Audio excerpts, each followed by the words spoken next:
ओम नमो भगवते वासुदेवाय नारायणं नमश्चैव नरोत्तमं देवीं सरस्वती व्यासं ततो जयमुदीरये मुखं करोति वाचालं पङ्गु लङ्घयति गिरिं जकृपतमहं वन्दे परमानन्दं माधवः। तृतीयोऽध्याय श्रीसुत उवाच। सुत कहन्ति सुधचिते हरसे मुनिंक आग्रते शुण सकल मुनि जने हरिचरित सावधाने सृष्टिर काले से मुरारी महापुरुष रूप धरी महत्व तत्तादि अंगे पशि विराट रूपे ब्रह्मराशि कला से बहई षोडश अनादि परम पुरुष बुद्धि चेतना अहंकार मन अंतरिक्ष समीर अनल जल वसुमती पंच इंद्रिय जहा चिंती जीव परम ये षोडश ये आदि सृष्टि उपदेश से सृष्टि संगे इच्छा करी जले इंद्रिय विस्तारी तानाभि कमलु सकल प्रकाशिया छादिला जल ब्रह्मा होइले तहु जात से प्रजापतिंकर नाथ तार शरीरु सृष्टि लोक प्रकाश होइले अनेक श्री शुद्ध तत्व विश्वरूप जार अभियान मोह कल्प अनेक चक्षु द्वारे भरी से विश्वरूप ब्रह्मचारी सहस्र पाद उरुभुज शिरवदन नासा तेज सहस्र लोचन श्रवण वसन कुंडल भूषण मणिकुंडल झटकंती दिशंती अति रूपक्रांति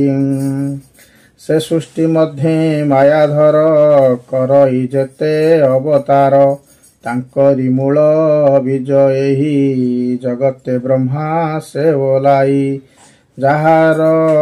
अंशांशर बळे गगन पृथ्वी पाताले देव मनुष्य पशु आदि निगम गोचरे संपादी प्रथमे कुमार वयस सृष्टि उदये उपदेश दुस्तर ब्रह्मचर्य व्रते तप साधिले दृढ़ चिते द्वितीय सृष्टिर आगमे साधिले यज्ञेश्वर नामे पूर्व प्रलय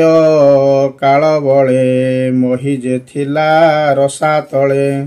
ताकू उधरे नरहरि तक्षण काल रूप धरी उधरी जले भसाइला बराह कल्प बोलाइला तृतीय ऋषि संगे हरि नारद ऋषि रूप धरी विष्णु भक्त जनहिते निष्काम भाव उपगते चतुर्थ जन्म वेद कांडे धर्म उद्देश्य कर्म कांडे से रूपे नर नारायण सृजिले धर्म आचरण तप साधिले दृढ़ चिते सृष्टि कल्पने अविरते पंचमे सिद्धि अवतारे जन्मिले कर्दमर घरे नाम से कपिल बोलाई पिता माता को ज्ञान कही षष्ठ सर्गरे नरहरि पत्रीर वंशे अवतरी अनेक ज्ञान शास्त्र कल्पे जन्मिले दत्तात्रय रूपे सप्तमे रुचि ऋषि विजय जन्मिले आकु तीर गर्भे ए रूपे यज्ञ अवतार पालिले स्वयं भुवंकर अष्टमे नाभि गृहे जात वृषभ मेरु देवी सुत कठोर अति तप कले ज्ञानी को पथ देखाइले नवमे पृथु रूप धरी बळे दुहिले वसुधरी क्षीरे धरणी करी सम नाम वहिले उषतम दशमे मत्स्य रूप होई नादे औषधि बीज बही प्रलय जले बिहरिला रवि कुमार को देखिला एकादशरे चक्रधर जे रूपे जन उपकार इंद्रर अर्थे देवासुरे क्षीर समुद्र मंथिबारे कपटे कूर्म रूप होई मंदर गिरी पृष्ठे बही द्वादश सर्गे विश्व रूपे जन्मिला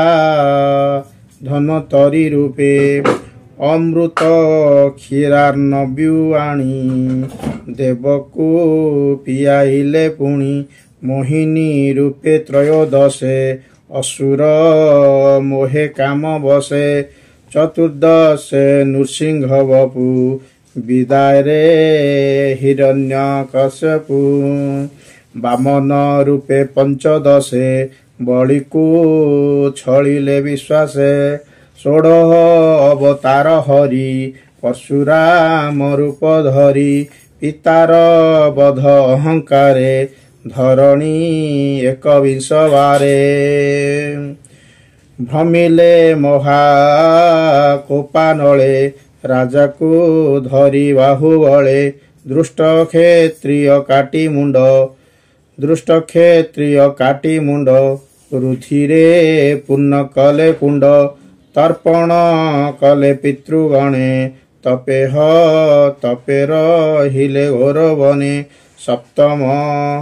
सप्तदशरे सूर्य कार्ये जन्मिले पराशर बीर्जे निगम वृक्ष थिला एका विचारी कला शत शाखा प्राणिक देखी अल्प बुद्धि जे धर्म संसारे प्रसिद्धि से पुणी दिवाकर वंशे श्रीराम चंद्र अष्टादशे जलधि बांधि सीता छले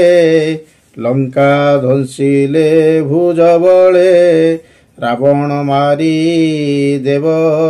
कार्ये धर्म स्थापिले यहूँ राजे ऊनविंशति रूपे हरि जादव वंशे अवतरी कृष्ण शरीर राम तुले अवनी भारा निवारिले कलिया गमे भावग्राही पाषाण्ड जल मन मोही बुधना मरे द्विज घरे जन्मिले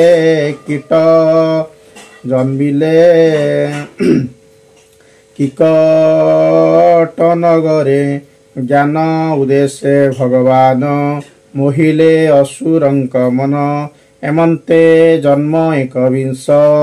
सुजन हिते हृषिकेश से पुणी कली जुगंते राजा को देखी जगते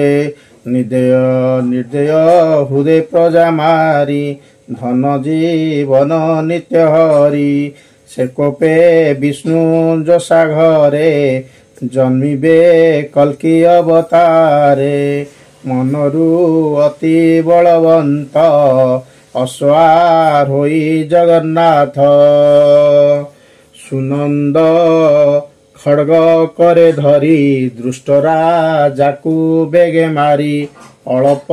प्रजा जन शेष दयारे लभिबे आश्वास